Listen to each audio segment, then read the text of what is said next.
어느 날 한 노인이 자신의 도끼를 잃어버렸다. 그는 도끼가 사라진 것을 깨닫고 곰곰이 생각해보니 이웃집 소년이 자꾸 머리에 떠올랐다. 그는 소년의 걸음걸이를 보면서 왠지 수상한 도둑의 걸음걸이라고 생각했고 소년의 표정을 왠지 모를 죄책감이 느껴지는 표정이라고 여겼으며 말투 또한 범인처럼 수상하다고 느꼈다. 그러나 얼마 지나지 않아 남자는 도끼를 자신이 보관해 두었던 나무더미 속에서 발견했다. 도끼가 원래 있던 곳에서 발견되자 노인이 이웃집 소년을 다시 보았을 때는 전혀 의심스러워 보이지 않았다. 이 이야기는 중국의 고전 열자에 나오는 이야기로 남을 도둑으로 의심하면 그의 모든 행동이 도둑처럼 보인다는 의미를 가지고 있다. 사람이 편견과 의심을 가지면 사소한 행동조차도 왜곡해서 보게 되며 실제로 사실이 밝혀지기 전까지는 잘못된 판단을 내릴 수 있다는 교훈을 준다. 함부로 의심하지 않기 위해 가져야 할 태도는 우선 의심이라는 것이 우리의 감정과 편견에서 비롯된다는 것을 항상 인식해야 한다. 이러한 감정과 편견 때문에 사실과 다른 판단을 내리게 되며 일단 의심이 시작되면 상대방의 행동이 실제보다 더 의심스럽게 보이는 경우가 많게 된다. 따라서 감정이 개입된 상태에서는 한 걸음 물러서서 객관적으로 상황을 바라보려는 노력이 필요하다. 아울러 사실 확인 없이 단정 짓지 말아야 한다. SNS나 소문을 통해 전달된 정보는 종종 왜곡될 가능성이 크다. 확인되지 않은 정보만으로 누군가를 쉽게 의심하는 것은 잘못된 판단을 초래할 수 있으며 상대방에게 직접 묻거나 여러 가지 관점을 고려하는 습관을 길러야 한다. 또한 열린 마음을 갖는 것이 중요하다.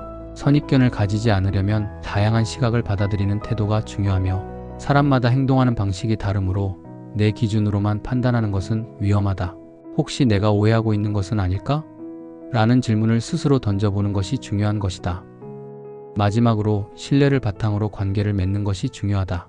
의심보다는 신뢰를 기본으로 관계를 형성하는 것이 더 건강하기 때문이다. 신뢰는 단순한 믿음이 아니라 상대방을 이해하려는 노력을 포함한다. 물론 신중함도 필요하지만 상대방을 믿고 배려하는 자세가 더 나은 관계를 만들어주는 것이다. 드디어 4월 4일 헌법재판소에서 대통령 탄핵 여부가 최종 결정이 된다.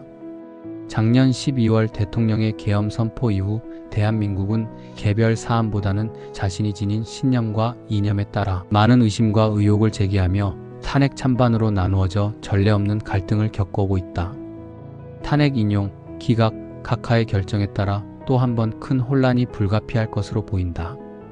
어쨌든 한 번은 더 겪어야 할 홍역일 것이고 조속히 대한민국이 정상화되기를 바랄 뿐이며 앞으로는 정파와 이념을 떠나 서로 파괴하고 물리쳐야 할 대상이 아닌 서로 비판할 것은 비판하고 마음에 들지 않으면 투표로 자신의 의사를 표출하는 민주주의의 시스템이 보다 굳건해졌으면 좋겠다.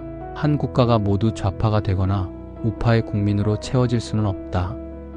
어쨌든 자신만의 경험과 지식을 통해 그러한 생각과 신념이 형성된 것이고 아무리 싫더라도 그것을 인정해야만 한다. 서로의 단점만을 찾고 헐뜯고 선을 넘어서 폭력적으로 공격하기보다는 장점도 같이 보면서 타협하고 접점을 찾아나가야만 한다.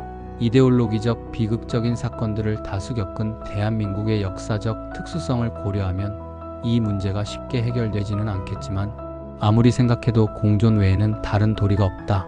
서로 인정할 것은 인정하고 때로는 치열하게 논쟁하고 타협하며 살아가는 방법 밖에는 없는 것이다. 새는 한쪽 날개가 아닌 좌우의 날개로만 날 수 있기 때문이다.